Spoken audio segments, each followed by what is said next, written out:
Hey people, I've been thinking about quite a few things lately.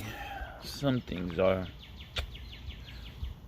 just COVID, of course, and life. And I mean, if you don't think about life during times like this, you can't be a human being. I mean, you don't have any emotions, you must have no heart.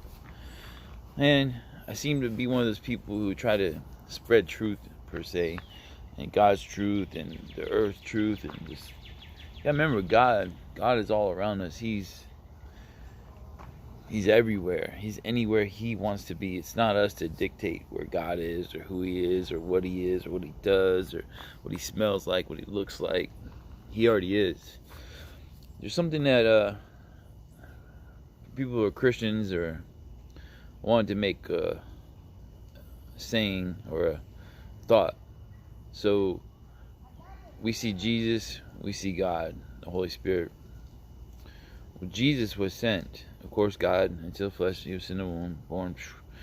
He manifested into a man, and He stayed with men and women. He amongst children, animals. He was here. He roamed the earth in a human body. He went back to the Father. But the whole time, if you get when He was here, He said, "Don't praise me, for it is the Father which is in heaven. The Father which is in heaven." And that's where religious people get so twisted. Is they, we praise Jesus and Jesus. Well, we start looking at the man Jesus, and then we can start saying, well, the man Jesus, well, I can do that. No, we're not.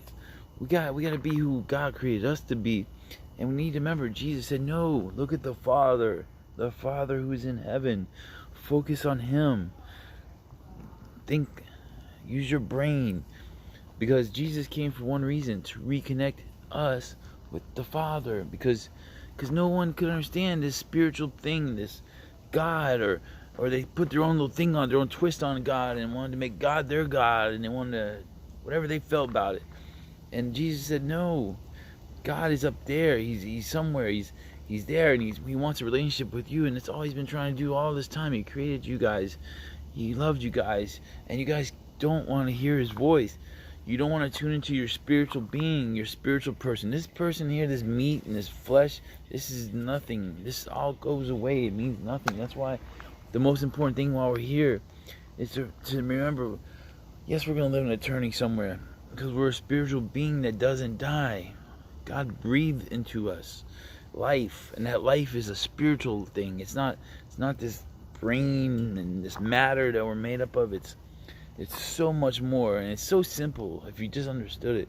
And a lot of Christians, I think, have been not maybe taught or led into understanding the spiritual side. And if you can understand the spiritual side, I'm telling you, your walk with God will be so much easier.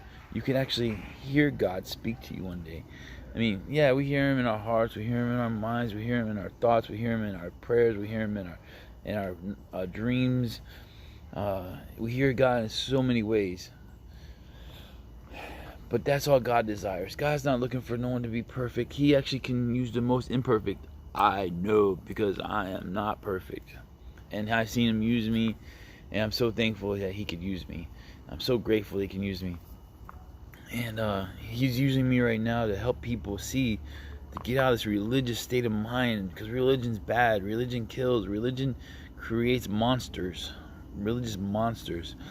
And I could go on about the church building and all the stuff that goes on and on and on, but really all that matters is that you connect with God.